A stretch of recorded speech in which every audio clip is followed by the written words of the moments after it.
Hello guys, today I will show you how to hide followers and following list on Instagram. Okay, let's start. First, go to your Play Store. Make sure your Instagram app is updated.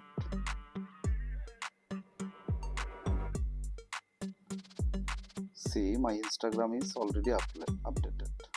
Now click on open. Now tap on your profile icon. Now click on three horizontal lines. See, there is no direct option to hide followers and following list. No problem. Now I will show you another method to hide followers and following list. Click on account privacy. Now make your account private. Click on switch to private.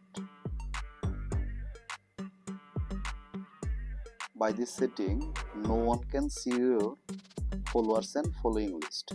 By this easy way, you can easily hide your followers and following list. Thank you.